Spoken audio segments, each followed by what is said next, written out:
अनुज भाई ने 6000 किलोमीटर के एक्सपीरियंस पे दो हमें बहुत जरूरी चीजें बताई हैं। आशिको, आज हमारे पास है ओकिनावा परेज प्रो और ये गाड़ी 6000 अनुज भाई चला चुके हैं। अब खास बात यह है कि अनुज भाई ने इसको 6000 सिर्फ सिटी में नहीं चलाया है, इसको गांव में भी यूज किया है। हाँ, इलेक्ट्रिक गाड़ी को गांव में भी यूज करा गया है। तो अब हम अनुज भाई से जानते हैं कि उनका एक्चुअल में फीडबैक क्या है, रिव्यू क्या है इस गाड़ी को लेके। क्योंकि ओकिनावा परेज प्रो पहले अगर तो आप 1 साल या 2 साल की बात करें तो टॉप 10 गाड़ियों में हमेशा से ओकिनावा का नाम रहा है, वो परेज प्रो का नाम हमेशा से रहा है। अनुज भाई, इसको गांव में रफ एंड टफ यूज़ किया गया है। मैं एक्चुअली रहता भोपाल में हूँ और मेरा होम टाउन है जो इटारसी का 5 किलोमीटर एक आगे गांव है, वहाँ पे है।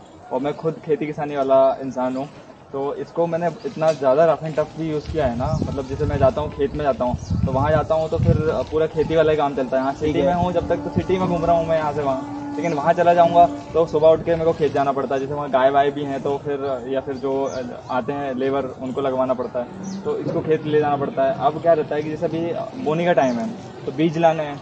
अब मेरा जो खेत है वहाँ से कार नहीं निकलती है क्योंकि वहाँ पे रोड नहीं है। ठीक है, एक नाले से। अच्छा, रोड नहीं है आपके गाँव के अंदर? नहीं, मतलब जो मेरा खेत है ना वहाँ पे रोड नहीं है। अच्छा, खेत पे रोड नहीं है। हाँ, ओके। या तो 2 रास्ते हैं, एक रास्ते पे पूरी कीचड़ रहती है, मतलब सीमेंटेड रोड नहीं, कच्चा रोड है, तो बारिश में कीचड़ रहती है, वहाँ से आप नहीं जा सकते, वो बंद रहता पूरा बारिश के। दूसरा रास्ता एक नाले से निकल के जाना पड़ता, तो कार वार जाती नहीं। अगर वहाँ बीज ले जाना है या फिर आपको खाद ले जाना, कुछ भी ले जाना है, तो पहले तो मेरे पास बाइक थी तो इसी तरफ बाइक मतलब नाले के इस तरफ खड़ी करते थे हम। नाला नहीं, मतलब नदी है, साफ पानी रहता है उसमें, तो उसके इस तरफ खड़े करते थे हम। और जो हमारे वर्कर्स रहते थे वो कंधे पे से रख के उस तरफ ले जाते थे। लेकिन अभी इसमें रखा जाता है, मतलब फ्रंट में आप रख सकते हैं, पीछे भी आप कोई रख के बैठ सकते हैं। तो इससे मैं बता रहा हूँ कि 160 किलो एग्जैक्ट 160 किलो वेट रखा हुआ था। और मैं और मेरा भाई हमें चला रहा था और पिलियन राइडर मेरा भाई था, वो बैठा हुआ था। 2 बोरी मैंने आगे रखी थी, एक यहाँ पे रखी थी। तो बोरी कितने किलो की होंगी? वो टोटल 160 किलो वेट था। तो 160 किलो का वजन इस गाड़ी के अंदर था, उस पर 2 लोग और बैठे हुए थे। तो अगर मैं उनका जो वजन है 130 किलो भी मानता हूँ, तो 160 और 130 280 किलो का वजन इस गाड़ी के ऊपर था। तो जो भी लोग ये बोलते हैं कि इलेक्ट्रिक गाड़ियां लोड नहीं लेती, भाई 280 किलो का वजन इस पे था और आराम से गाड़ी चल रही थी। रफ एंड टफ वो भी यूज करना कर रहे थे, क्योंकि गाँव में जहाँ पे रहते हैं, जहाँ पे खेत है, वहाँ पे रोड नहीं है, तो वहाँ पे भी गाड़ी चला रहे थे। आराम से चलती है, कोई दिक्कत नहीं आती। बस अगर आप जितना ज़्यादा लोड बढ़ाएंगे बैटरी उतनी ज़्यादा डिस्चार्ज होगी, उतनी जल्दी डिस्चार्ज होगी। मतलब ऐसा अगर ये आप इको मोड पे 100 किलोमीटर चला रहे हैं और अगर आप ज़्यादा वेट रख लेते हैं तो वो 80-75 इतना चलेगा। लेकिन ऐसा नहीं है कि वो चलेगी नहीं या फिर उसमें लोड नहीं लेगी, ऐसा कुछ नहीं है, आराम से चलती है। अच्छा, सबसे ज़्यादा सवाल जो है वो कितना देती है गाड़ी, कितना किलोमीटर चल जाती है एक बार में? देखो, मैंने मैक्सिमम इसको 113 किलोमीटर के आसपास मैंने खुद ने चला चुका हूँ इसको। मतलब कंपनी तो 90-100 किलोमीटर जो भी बोलती है मुझे नहीं पता, लेकिन मैंने इसको अच्छे से चलाया। ऑन मीटर तो ज़्यादा चल जाती है ये, लेकिन इतना मैं चला चुका हूँ। ऑन मीटर ज़्यादा चल जाती है, मैं इसलिए कह रहा हूँ क्योंकि भाई इसका सब पूरा सिस्टम अलग है। क्या मतलब, समझना नहीं, ऑन मीटर की ज़्यादा चल जाती है? देखो, ऑन मीटर ऐसा है कि मैं यहाँ भोपाल में रहता हूँ और मेरा इटारसी से 5 किलोमीटर पथरोटा गाँव है, तो वो एग्जैक्टली 94 किलोमीटर पड़ता है भोपाल से। हाँ, आप गूगल मैप पे भी अगर मेरा जो शक्तिनगर में फ्लाइट है वहाँ से आप चेक करेंगे तो 94 एग्जैक्ट मेरा घर बता देगा लोकेशन पे। ठीक है। मेरे पास अपाचे RTR 160 है, पहले उससे जाता था मैं 5 साल से। आपने टेस्ट किया हुआ 94 किलोमीटर? सही है, बिल्कुल। वो मैं इसको फुल चार्ज करता हूँ और फुल चार्ज करके अपने गाँव के लिए निकलता हूँ। जब मैं घर पहुँचता हूँ तो लगभग 128-129 किलोमीटर चल जाती है। ओके, तो मतलब ये बहुत काम की चीज बताई अनुज भाई ने। काम की चीज मतलब ये बहुत एक जरूरी इन्फॉर्मेशन बताई अनुज भाई ने कि इस गाड़ी को अगर आप 95 किलोमीटर चला रहे हो तो इसके मीटर पे 128 किलोमीटर शो करेगा। तो ये चीज तो वारंटी में बहुत दिक्कत आएगी, क्योंकि कंपनी तो वारंटी 30 किलोमीटर की बता रही है। कंपनी का तो छोड़ो, कंपनी तो ये भी बोल रही है 75 की टॉप स्पीड है, लेकिन जब मैंने इसको टेस्ट किया 75, मतलब मेरे पास एक NS भी है, NS चल रही थी 60 किलोमीटर पे, ठीक है, और ये 73 पे चल रही थी। मतलब इतना डिफरेंस आता है। अगर इसको आप जो कोई भी इलेक्ट्रिक हो स्कूटर है, फिर कोई भी स्कूटर है, अगर वो 40 पे चल रही है तो ये 50, 51, 52 चलती जाएगी, और जैसे आप स्पीड बढ़ाते जाओगे तो ये गैप बढ़ते जाता है।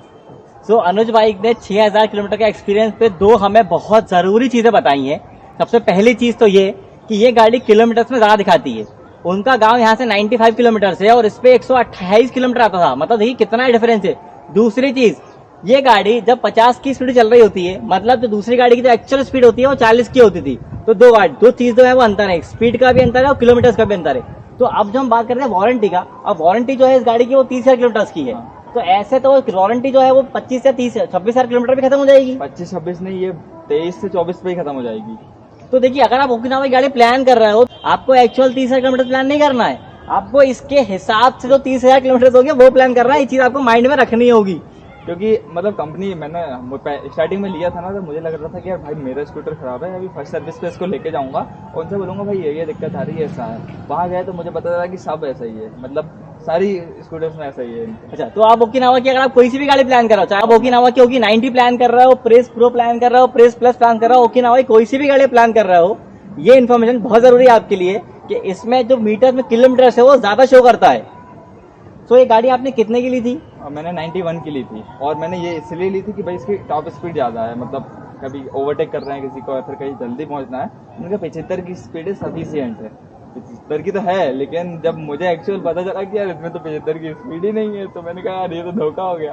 तो जैसे आपने मुझे बताया कि आप इसको मेजरली आप गांव में यूज करते हो ना, आपको खेती बाड़ी का आपको खुद का काम भी है। हाँ। तो आपको लगा नहीं कि यार खेती बाड़ी काम के लिए, क्योंकि इलेक्ट्रिकल व्हीकल जो है अभी मार्केट अभी ग्रो कर रहा है, तो आपको कभी ऐसा डाउट नहीं हुआ कि यार मैं खेती बाड़ी काम के लिए इलेक्ट्रिक गाड़ी ले रहा हूँ, पता नहीं वो ऐसा रफ एंड टफ यूज कर पाऊंगा कि नहीं कर पाऊंगा, सही चल पाएगी कि नहीं चल पाएगी? नहीं, बाकी मैंने शोरूम पे जाके देखा था, इससे पहले मैं हीरो इलेक्ट्रिक के शोरूम पे गया था और एक दो स्कूटर और देखा था, तो उनकी बिल्ड क्वालिटी मुझे इतनी अच्छी नहीं लगी थी। इसकी बिल्ड क्वालिटी मुझे अच्छी लगी, इसलिए मैंने लिया था। और मतलब एक्चुअल में इसकी बिल्ड क्वालिटी काफ़ी अच्छी है भी, मतलब जितना रफ एंड टफ यूज़ किया मैंने तो भी इसमें कोई दिक्कत नहीं आई। मतलब छोटी छोटी चीज़ें भी देखें तो आप देख सकते हैं, ये ब्रेक लीवर है, इसके gear liver, brake lever, sorry ये दोनों ब्रेक लीवर्स हैं, तो ये भी एडजस्टेबल दिए हैं। और इनकी क्वालिटी देखिए आप पूरे, मतलब अब देखिए, अब ब्रेक लीवर तो एडजस्टेबल होता है ना, ये हर गाड़ी के अंदर नहीं आता है, जो स्पोर्ट्स बाइक होती है उसके अंदर आता है, या फिर आपको KTM वगैरह का आपको लगवाना है तो बाहर से आपको लगवाना पड़ता है, पर इसके अंदर एक कंपनी फिटेड है, इसके अंदर ये ऑलरेडी लगा हुआ आता है। ओके, क्या आपने इसको 91,000 में लिया है। देखिए, तो अभी इनको इस पे सेंट्रल सब्सिडी जो है वो तो इनको मिले ही मिली होगी, और MP के अंदर क्योंकि स्टेट सब्सिडी नहीं है तो इनको वापस आपके अकाउंट में कोई पैसा नहीं मिला होगा। जैसे मान लीजिए यही गाड़ी को अगर दिल्ली में परचेज करते तो 2 किलोवाट आवर की बैटरी है, तो अगर दिल्ली में इसको परचेज करते, दिल्ली गवर्नमेंट जो है 5,000 रुपए 1 किलोवाट आवर में सब्सिडी देती है आपको, स्टेट सब्सिडी। तो दिल्ली में परचेज करने पे इनको 10,000 रुपए इनके अकाउंट में वापस आते। और बाकी एक चीज और मेरे को इसकी अच्छी लगी कि ये 3 घंटे में फुल चार्ज हो जाती है। ठीक है। मतलब और स्कूटर्स हैं वो 5 से 6 घंटे ले ही रहे हैं, सेम रेंज की जो 100 किलोमीटर चल रहे हैं वो भी 4 घंटे 5 घंटे में। और मतलब मेरे साथ ऐसा कभी भी नहीं हुआ कि मैंने लगभग इसको 0 करके लाया फिर चार्ज किया, थोड़ी बहुत तो चार्ज रहती है तभी आप कर लेते हैं। तो ये लगभग 2.5 से 3 घंटे के आसपास, मतलब 2.5 पौने 3 घंटे तो लगते ही नहीं है, 2 घंटे 2.5 घंटे पौने 3 घंटे बहुत तो हुआ तो चार्ज हो जाती है। ओके, तो 2.5 घंटे में फुल चार्ज हो रही है, और इसके अंदर 2 किलोवाट की बैटरी है, तो 2 यूनिट इसको चार्ज करने में लगते हैं। तो 2 यूनिट मतलब अगर यहाँ की अगर बात करूँ, 1 यूनिट यहाँ पे 7 या 8 रुपए की कॉस्टिंग होगी, तो 16 रुपए में आपकी गाड़ी 110 किलोमीटर चल रही है। हाँ, 16 रुपए 110 किलोमीटर, देखिए बहुत बड़ा डिफरेंस है। क्योंकि कोई भी अगर पेट्रोल वाली गाड़ी की बात करूँ, तो नॉर्मल एक्टिवा की अगर बात करूँ, तो कोई लोगों का 50 का भी एवरेज देती है, कोई लोगों का 30 का भी एवरेज देती है, तो हम 40 का एवरेज पकड़ रहे हैं कि एक्टिवा जो है वो 40 का एवरेज देती है। ऑल ओवर इंडिया में एवरेज की बात कर रहा हूँ मैं। तो अगर एक्टिवा को यहाँ पे पेट्रोल 110 रुपए पर लीटर है, 110 रुपए का पेट्रोल डलवाते हो तब जाके आपकी गाड़ी 40 किलोमीटर चलती है, मतलब 1 किलोमीटर कॉस्टिंग में आपकी ऑलमोस्ट 2 रुपए 75 पैसे, और ये गाड़ी 16 रुपए में 110 किलोमीटर चल रही है। बहुत बड़ा डिफरेंस है, इसलिए इलेक्ट्रिक गाड़ी जो है आपका बहुत सारा पैसा बचाती है। एक मेजर ये था मेरे को इसको लेने का रीजन कि मैं भोपाल में रहता हूँ और गांव भी आना जाना करता रहता हूँ, और मैं कभी मेरा ट्रेन से कभी भी नहीं गया, बिल्कुल 1-2 बार गया हूँ मुश्किल से 5 साल में। ठीक है, बस से भी जाना प्रेफर नहीं करता, मैं बाइक से आता जाता था। ठीक है। अब बाइक से आता जाता था तो मेरा लगभग 650-700 रुपये का पेट्रोल लगता ही था एक बार जाने का, नहीं, मतलब आने का। ठीक है।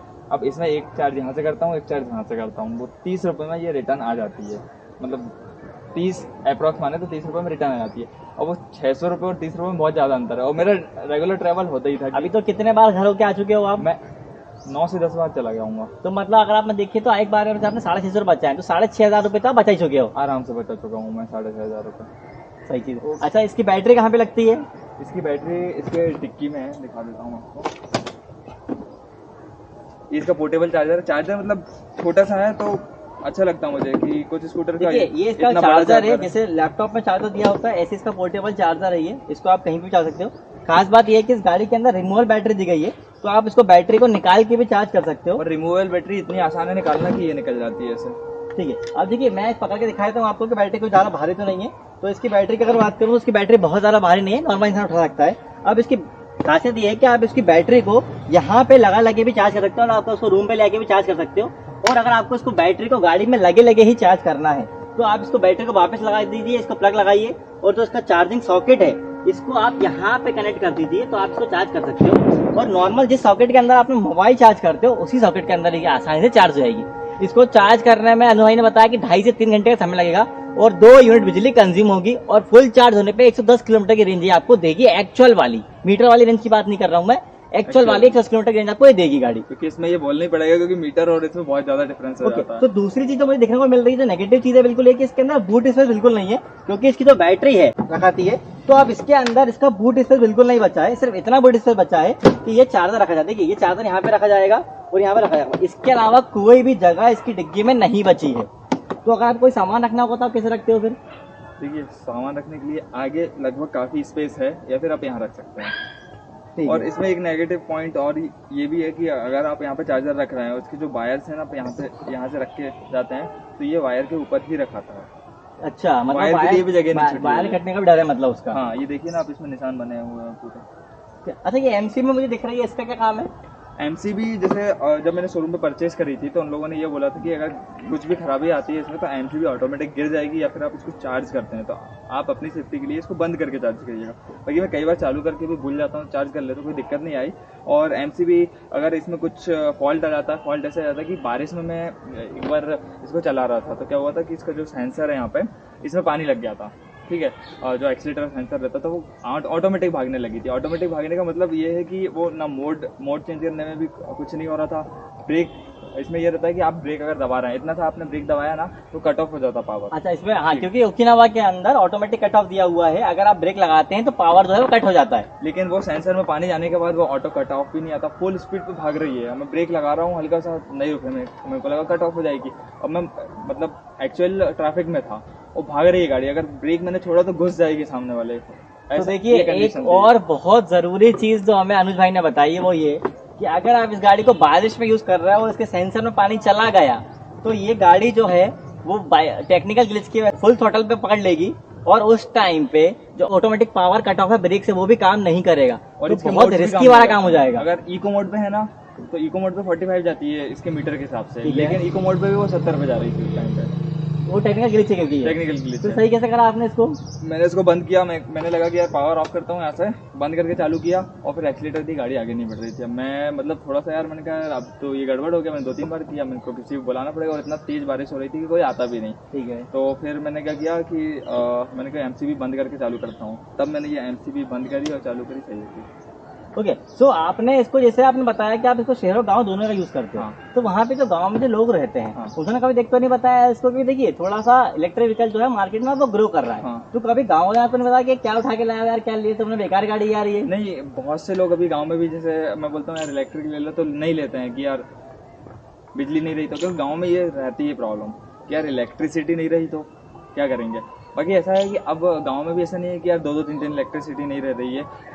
कई बार पावर कट ऑफ के टाइम पे कुछ देर के लिए जाती है कि यार दिन में 4 घंटे नहीं, 6 घंटे नहीं, मतलब कभी कभी हो जाता है। और उसका सिंपल सा रीज़न ये है कि मैं डेली आता हूँ, जैसे अब मैंने चला के आया, पहले 20 किलोमीटर चलाया था, 80 किलोमीटर, मैं रात को इसको फुल चार्ज कर लेता हूँ। ठीक है, तो मुझे पता है कि फिर अगले 100 किलोमीटर तो ये चलनी है। ऐसा नहीं कि इंतजार नहीं करता कि यार पूरी डिस्चार्ज हो जाए वो फिर जाके चार्ज कर रहा हूँ। तो अगर ये आप करेंगे तो आप सिटी में तो भी प्रॉब्लम में जाएंगे आप, कि अगर ये जैसे 40-50 किलोमीटर की इसकी रेंज बची हुई है और आपको एकदम से कोई काम आ गया अर्जेंट और आपको जाना पड़ा था, तो फिर आप जा नहीं पाओगे। फुल चार्ज करके रखो और चलाते रहो। अच्छा, दूसरी चीज क्या है कि जितने लोगों को रेंज है, क्योंकि हर इंसान की रेंज 90 रहती है, सबको अलग अलग तरह की रेंज मिलती है। तो जैसे आपने इस गाड़ी को 6000 किलोमीटर चलाया है, आपका क्या फीडबैक है इलेक्ट्रिक गाड़ी को किस तरह चलाना चाहिए? देखिए, 6000 किलोमीटर चलाया है मैंने, मतलब ऑन मीटर, बाकी तो मैंने इसको 4,500 किलोमीटर के आसपास चली होगी। तो मेरे कुछ फ्रेंड है, मेरा एक फ्रेंड है एग्जैक्टली सेम बाइक उसके पास और सेम स्कूटर है और रेड कलर की है, ठीक है। उसने 2 महीने पहले लिया था और वो 85 to 90 किलोमीटर, 90 भी नहीं निकली होगी, वो 85 किलोमीटर बोलता है, बोलते इससे ज़्यादा रेंज नहीं देती है, बहुत तो 90 देती है। लेकिन मैंने इसको 112-113 किलोमीटर चलाया है, मतलब अगर थोड़ा बहुत बच गया था, बिल्कुल धक्का नहीं लगा था उसमें, थोड़ा बहुत फिर भी बच गया था, एक आध किलोमीटर और चल जाती था। 115 किलोमीटर में इसको चलाया है। आप इसको इस तरीके से यूज़ कर सकते हैं, जैसे मैं बहुत एफिशिएंटली यूज़ करता हूँ, क्योंकि मेरा घर 94 किलोमीटर है। कंपनी बोल रही है अगर 90 किलोमीटर नॉर्मल रेंज है जो ऑन रोड इतने चल रही है, अब 94 किलोमीटर जाना है मुझे, तो वो कैसे जाना है? तो मैं अगर अच्छे से इसको नहीं चलाऊंगा तो मैं घर तक नहीं पहुंच पाऊंगा, वो बीच रास्ते में खत्म हो जाएगी, फिर धक्का लगा के जाना पड़ेगा, फिर बेइज्जती हो जाएगी। तो इससे अच्छा देखो ये रहता है कि मैं ये देखता हूँ कि मैं अगर स्पीड में भी चला रहा हूँ इसको, जैसे इको मोड पे जाता हूँ जब घर जाता हूँ, तो मैं अगर इसको चला रहा हूँ और सामने मुझे कोई ट्रैफिक या फिर एक ब्रेकर दिखा कि यार वहाँ जाके रोकना है, तो मैं ऐसा नहीं करता कि यार भगाते हुए जा रहा हूँ, ब्रेकर के बाद ब्रेक लगाया फिर भगाया, मेरे को दिख गया कि यहाँ से वहाँ तक रोल करके चली जाएगी तो मैं एक्सीलेटर छोड़ देता हूँ, वहाँ तक पहुँच जाती है। अगर कोई ब्रिज से उतर रहा हूँ, इको मोड पे वैसे भी 45 तक जाती है और ब्रिज से उतर रहा हूँ तो मैं 45 पे छोड़ देता हूँ, तो लगभग उससे ज़्यादा स्पीड पे चली जाती है वो उतरते टाइम। तो जैसे आपने 6000 किलोमीटर गाड़ी चलाई है, हाँ। और आपके पास अच्छा खासा एक्सपीरियंस है सिटी का भी और गांव का भी, और आपने इसको रफ एंड टफ भी यूज किया है, हाँ। तो क्या क्या आपको अच्छी चीजें लगी है और क्या क्या आपको बेकार चीजें लगी है इस गाड़ी के बारे में? देखिए अच्छी चीज़ें तो मुझे ये लगी है कि इस प्राइस में ये ठीक है, आपको 100 किलोमीटर की रेंज है। अब तो प्राइस बढ़ गई है, मैंने जो प्राइस ली थी मैं उसकी बात कर रहा हूँ, क्योंकि अब तो इसकी प्राइस 1.5 कर दी है, मतलब शोरूम पे 1.5 1.8 में दे रहे हैं, तो अब मुझे वर्थ इट नहीं लगती है। लेकिन मैंने 194 में लिया था तो सफिशिएंट चार्जिंग टाइम सबसे कम है। अगर आप दूसरी स्कूटर लेंगे, मैं 100 किलोमीटर वाली दूसरी स्कूटर भी लूँगा तो 4-5 घंटे तो आराम से चार्ज लगेगी। अच्छा, अब आप देखेंगे तो ओला S1 AR भी आ चुकी है, हाँ। जो उससे भी सस्ती गाड़ी होगी, हाँ। क्योंकि अगर उसको किसी ने पहले ही बुक करा होगा तो उसको एक्चुअल प्राइस 80,000 पड़ा होगा। यहाँ पे अगर मैं इंश्योरेंस और रोटेक्स की बाजू हटअप लगा दूंगा तो भी वो ओकिनावा से सस्ती ही पड़ेगी। हाँ। तो क्या आज के टाइम पे अगर आप गाड़ी लेते तो क्या आप ओला S1 पे लेते? आज के टाइम पे लेता था मैं वही लेता, लेकिन मेरा ये था कि जब मैंने ये 3.5 महीने हो गए होंगे, तो उस टाइम पे लिया था, 4 महीने शायद लगभग हो गए, तो उस टाइम पे वो थी नहीं, ठीक है। और 4 महीने में मेरा कितना पैसा बचा मैं वो भी कैलकुलेट करूंगा। यार मैंने इतना चलाया, 10 बार मैं घर गया, ठीक है, एक बार मैं घर जाता था 350 का पेट्रोल आने में और फिर 350 का जाने में, तो 650-700 रुपये लगते थे। तो 10 बार तो मैं इधर उधर राउंड अगर मैंने लगाया है तो 6-7 हज़ार रुपये तो वही बचा लिया लोकल में चलाया, तो मैं वो भी काउंट करूंगा ना। और ओला अगर मैं आज बुक करता हूँ तो आज तो मिलेगी नहीं, वो मिलेगी 4 महीने बाद। तो जब तक मैं इसमें बहुत सफिशिएंट अमाउंट बचा चुका हूँ जो मैं पेट्रोल में जला देता, तो मैंने उस टाइम पे ली थी तो मेरे को वर्थ इट है कि यार मेरा सही डिसीजन। लेकिन अगर आज लेता तो फिर मैं ओला ही लेता। ओला S1 AR लेते हैं आप, ठीक है। और बाकी इसकी ब्रेकिंग कैसी है? ब्रेकिंग बहुत अच्छी है, डुअल डिस्क ब्रेक है। मैंने अभी एम्पियर की मैग्नेट चलाई कल, मतलब मैं वो इसके बाद इसमें ब्रेकिंग बहुत ज़्यादा, उसकी टॉप स्पीड 50 है लेकिन इसमें ब्रेकिंग दोनों साइड डिस्क ब्रेक है, ब्रेकिंग बहुत अच्छी है इसकी। ओके। और सर्विसिंग, बहुत सारे लोगों का सवाल होता है कि इलेक्ट्रिक गाड़ी में सर्विस जो होगी वो किस तरह की होगी, तो सर्विसिंग का क्या कहना है कंपनी का इसका? देखिए इसमें आपको 3 सर्विस फ्री मिलती है, पहली, दूसरी और चौथी। तीसरी आपको पेड करवानी रहती है। अच्छा, मतलब पहली सर्विस फ्री है, दूसरी सर्विस, तीसरी पेड है और चौथी फिर फ्री है। और उसके बाद ये इनका 2-2.5 हज़ार किलोमीटर पे बोलते हैं कि आप करवा लीजिएगा सर्विस। सर्विस में ज़्यादा कुछ नहीं होता है, आपका पार्ट्स चेक कर लेते हैं कि कुछ ढीला तो नहीं है, कुछ है तो नहीं, बाकी ऐसा कुछ नहीं है कि स्पेशल सर्विस में कर रहे हैं, ये सिर्फ एक बार चेक कर लेते हैं पूरी गाड़ी। और टायर ट्यूबलेस इस गाड़ी के? टायर ट्यूबलेस हैं इसके, ठीक है। अच्छा, अब बहुत सारे लोगों को सवाल होता है कि इलेक्ट्रिक गाड़ी इन्होंने ले तो ली है, लेकिन जब इसकी बैटरी चेंज करानी होगी तो बहुत सारे पैसे खर्च होंगे, तो उसका थोड़ा सा नॉलेज आपको दे देता हूँ। इसके अंदर जो बैटरी है वो LFP बैटरी है। अब जो LFP बैटरी होती है उसके तो चार्जिंग साइकिल लाइफ जो होती है वो 1500 से 1800 होती है। तो अगर आप अपनी गाड़ी को रोज भी चार्ज कर रहे हो तो भी आपकी गाड़ी जो है इजीली 6 से 7 साल आपकी बैटरी लाइफ जो है वो चलेगी, आपकी बैटरी चेंज नहीं होगी। पहले देखिए, वारंटी 3 साल की। आप इस चीज को इस तरह समझिए, आप एक नया जब मोबाइल खरीदते हो तो आपकी जो मोबाइल की बैटरी होती है वो आप उसको एक बार फुल चार्ज करते हो, वो 1 या 1.5 दिन पूरा चलती है अच्छे से, ठीक है। अब जब जैसे जैसे मोबाइल पुराना चला जाता है तो आप उसको एक बार फुल चार्ज करते हो, आपकी जो मोबाइल की बैटरी है वो 7 से 8 घंटे चलती है, तो डिग्रेडेशन प्रोसेस जो है वो स्टार्ट हो जाएगा। इसके साथ में भी जब आप 1000 या 1200 के साइकिल आप कंप्लीट करोगे तो थोड़ा डिग्रेडेशन चालू हो जाएगा। जैसे अभी ये गाड़ी 110 किलोमीटर चलती है फुल चार्ज होने पे, तो हो सकता है उस स्टेज पे 105 या 100 किलोमीटर चले, पर उस टाइम पे बैटरी चेंज नहीं होगी, उस टाइम पे बैटरी परफॉर्म कर रही होगी। और LFP बैटरी जो होती है उसके चार्जिंग साइकिल ज्यादा होते हैं। जैसे जो एथर और ओला इस्तेमाल करता है उसमें NMC बैटरीज होती है, NMC सेल्स होते हैं, तो NMC के अंदर जो साइकिल लाइफ होती है वो 1000 होती है, तो उसकी साइकिल लाइफ LFP के मुकाबले कम होती है, LFP की साइकिल लाइफ ज्यादा होती है। एक और चीज, इसकी जो परफॉर्मेंस है, जब ये 100% चार्ज रहेगी तो इसकी परफॉर्मेंस कुछ अलग रहेगी, और ये अगर 50-60% चार्ज है, मतलब थोड़ी सी डिस्चार्ज है, तब परफॉर्मेंस अलग रहेगी। मतलब पिकअप में आपको डिफरेंस पता चल जाता है। आपने इसको आप बताया कि आप इसको नहर के अंदर से निकाल गए थे, तो पानी के अंदर भी आपने गाड़ी को टेस्ट किया हुआ है? पानी के अंदर मतलब मैं बता रहा हूँ कि लगभग ये इतना तक चला जाता है, इतना तक भी चला जाता है ये, तो कोई दिक्कत नहीं आती है। पानी के अंदर डूबने दिक्कत नहीं है? हाँ, मैं निकाल चुका हूँ, मतलब ऐसे निकालता हूँ तो वो इतना डूब जाता है, टायर पूरा भी डूब जाता है तो कोई दिक्कत नहीं आती है। अच्छा, मतलब गाड़ी की पैकेजिंग जो है अच्छी दी हुई है। और क्या नेगेटिव पॉइंट्स आप बताना चाहेंगे इस गाड़ी के अंदर? सबसे बड़ा नेगेटिव पॉइंट तो ये है कि जो इसका बैटरी परसेंट शो नहीं होता है इसमें, मतलब आपको परसेंट नहीं पता चलेगा, 40%, 25-30%, कोई भी परसेंट नहीं है इसमें, बार्स दिए गए हैं। ठीक है, तो देखिए मैं आपको बताया थोड़ा इस बारे में। ईथर की बात करें, ओला की बात करें, TVS iQube की बात करें, तो उसके अंदर परसेंटेज शो होता है। अब परसेंटेज जो होता है वो ज्यादा रिलायबल होता है बार्स के मुकाबले, क्योंकि परसेंटेज आपको समझ में आता है कि इतना % मेरी बैटरी बची हुई है। अब इसमें दिए हैं बार्स, बार्स में आपको एग्जैक्टली समझ में नहीं आता, तो आपको क्या लगता है बार्स पे कितना ट्रस्ट वर्दी है बार? ये जो बार्स हैं इन पे आप बिल्कुल ट्रस्ट नहीं कर सकते हैं।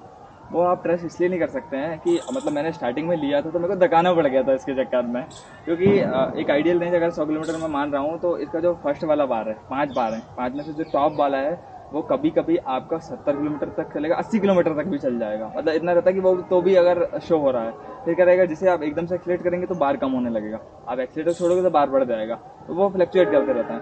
उसके बाद सेकंड बार चलेगा, मतलब 60-70% के आसपास फर्स्ट बार चलता है, उसके बाद सेकंड बार चलता है इसका, ठीक है। अब सेकंड बार बहुत जल्दी डाउन हो जाएगा फिर, और लास्ट के जो 3 बार है उसमें आप घर पहुंच जाओ तो बड़ी बात है। तो मतलब बार्स का ये कि अगर 5 बार दिए हैं तो जो मेन ऊपर के 2 बार हैं वही काम के हैं, आखिरी के 3 बार में भैया जितनी जल्दी हो सके घर पहुंच जाओ, नहीं धक्का मारना पड़ेगा, रिजर्व लग जाता है। और टायर दोनों ट्यूबलेस दिए हैं गाड़ी के अंदर? दोनों टायर ट्यूबलेस है। अभी एक मेरा पंचर भी हो गया था, लेकिन इसका ऐसा, ये ट्यूबलेस इसका ऐसा नहीं है कि पंचर होने के बाद आप चला सकते हो इसको, बहुत पतले टायर दिए गए हैं, तो वो पंचर हो गया ना तो भी ऐसा नहीं कि आप 10 किलोमीटर चला के ले जाओ पंचर की दुकान तक, वो ऐसा करने लगता है कि अब रिम पे आ गया। कॉस्ट कटिंग जो है मतलब थोड़ी बहुत करी जाएगी हर जगह पे। कॉस्ट कटिंग करी गई है। भाई इससे अभी लेटेस्ट खबर है कि जो सेंट्रल गवर्नमेंट है उन्होंने फेम सब्सिडी जो है ओकिनावा पे हिल इलेक्ट्रिक की वो रोक दी गई है, तो उनका उसके ऊपर वो ब्लेम्स हैं कोई डॉक्यूमेंटेशन के उसको लेके, तो आपको नहीं लगता ये कि यार ये आपने वो गाड़ी ली हुई है इसको सेंट्रल गवर्नमेंट अप्रूव भी नहीं कर रही है? देखो मेरा सीन ये था कि जब मैं ले रहा था, ठीक है, एथर का शोरूम था नहीं, ठीक है, मुझे 1000 किलोमीटर दिल्ली जाना पड़ता है एथर लेने, ठीक है, बाकी और कोई गाड़ी थी नहीं जो इंडिया में मैन्युफैक्चर हो रही है, मुझे उस टाइम पे प्रेजेंट में गाड़ी चाहिए थी, इसका शोरूम था जहाँ नियरेस्ट में रहता था, इसलिए मैंने ये ले ली थी। अब कुछ लोग कहते हैं कि यार ये चाइना की गाड़ी चला रहा था, यार उस टाइम पे अवेलेबिलिटी नहीं थी, कोई और ऑप्शन नहीं था मेरे पास, तो फिर मैंने लिया। और बाकी मतलब जैसे अगर आप और कोई स्कूटर चला रहे हैं वो जहाँ अवेलेबल है तो आप ले लो, और नहीं है तो फिर कोई ऑप्शन नहीं था मेरे पास। तो देखिए अनुज भाई का क्या सही है बात है कि अगर मार्केट में वो चीज बिक रही है, सामने है, और अवेलेबिलिटी सिर्फ वही अकेले, उसके अलावा कोई अवेलेबिलिटी है ही नहीं, क्योंकि देखिए हम कहीं से भी बात कर सकते हैं, आप जैसे आप तो बैठ के इस वीडियो को कहीं से भी देख सकते हैं, लेकिन जहां पे आप रह रहे हैं अगर वहां पे कोई दूसरा शोरूम ही नहीं होगा तो आपके पास क्या ऑप्शन है? क्योंकि देखिए आप गाड़ी ओला भी ले सकते, कोई सी भी गाड़ी ले सकते हो, लेकिन आपकी गाड़ी अगर एट द टाइम खराब होती है तो आप तो जाओगे किसके पास? सर्विस सेंटर जाओगे ना। अब वहां पे सर्विस सेंटर जो आपकी आंखों के सामने होगा आप उस पर ट्रस्ट ज्यादा करोगे, जाहिर सी बात है। वही सीन है, इसलिए मैंने ये लिया था। बाकी ओला भी ले सकता था, लेकिन ओला का ना सर्विस सेंटर था और मुझे इतना पता भी नहीं था यार मेरी खराब होगी तो कितने दिन में सुधरेगी, कहाँ सुधरेगी। और मेरी सिटी में इसका सर्विस सेंटर है, सर्विस भी मैं वहीं से करवा लेता हूँ, कुछ खराब होता है तो भी वहीं से ले जाता हूँ। ओके, तो जो भी लोग लेना चाहते हैं ओकिनावा, उनके लिए क्या मैसेज है? उनके लिए ये मैसेज है कि यार थोड़ा सा अब प्राइस ज़्यादा बढ़ चुका है, काफ़ी ड्यूरेबल है गाड़ी, आप ले सकते हैं अगर लेना चाहें तो, लेकिन इसमें जो फीचर्स हैं बहुत ज़्यादा कम है। इस प्राइस पॉइंट में आपको और भी अच्छे फीचर मिल सकते हैं। इसमें मुझे कुछ प्रॉब्लम और भी आई, और भी प्रॉब्लम ऐसे आई कि जैसे कि इसका रिमोट है तो ये ख़राब हो चुका है। ख़राब ऐसे हो चुका है कि इससे ऑन हो जाती है, ऑफ नहीं होती है। अगर ये रिमोट से मैं 2 बार प्रेस करूँगा तो गाड़ी मेरी ऑन हो गई, लेकिन अब इसको चाबी से बंद करना चाहूँगा रिमोट से तो ये नहीं हो रही, तो इसका सेंसर शायद गड़बड़ हो गया था। अभी मैं सर्विस पे इसको दिखवाऊंगा तो ये ऑन है, बंद नहीं हो रही। दूसरी चीज़ इसमें जो चार्जर दिया गया है कि जहाँ फ़ोन चार्ज कर सकते हैं, तो वो चार्जिंग मैंने सिर्फ एक बार फ़ोन चार्ज किया था और वो ख़राब हो गया है। और शोरूम तो है लेकिन वो मिल नहीं रहा है शोरूम में। अच्छा, इसका जैसे मान लीजिए आप कहीं भी जा रहे हैं तो अगर ये गाड़ी ऑन दी वे खराब होती है तो क्या बेनिफिट आपके पास अवेलेबल है, क्या या क्या एडवांटेज आपके अवेलेबल है? देखिए ओकिनावा की तरफ से ऐसा कोई सपोर्ट नहीं दिया गया है। अगर ये रास्ते में कहीं बंद हो जाती है या खराब हो जाती है तो इसको धक्का मार के ही लेके जाना है फिर। तो इस पे RS मतलब रोड साइड असिस्टेंट आपको ओकिनावा से नहीं मिलता है? नहीं मिलता है ये। और इसके अलावा ब्लूटूथ वगैरह फीचर इसके अंदर? इसमें नॉर्मल जो आपकी एनालॉग वाली घड़ी आती थी ना, वैसे फीचर दिए गए हैं। बिल्कुल सिंपल सादा है। आप स्पीड देख लीजिए, बैटरी परसेंट देख लीजिए, और वो बैटरी परसेंट भी राम भरोसे ही है। और एक और चीज़ कि इसमें ट्रिप मीटर जो है, आप जब चालू करोगे, ठीक है, तो ट्रिप स्टार्ट कर देगा, चाबी बनती है, ट्रिप बंद। ऐसा नहीं कि मैं कहीं जा रहा हूँ तो ट्रिप 0 कर दिया और फिर वहाँ तक जा रहा हूँ, पहुँच रहा हूँ, ऐसा नहीं है। जब आपने चाबी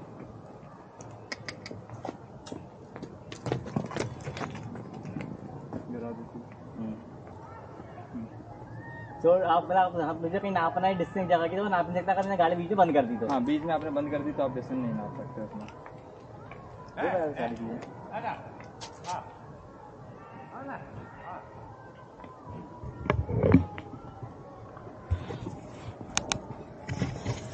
ये भी खतरनाक गर्म हो गया।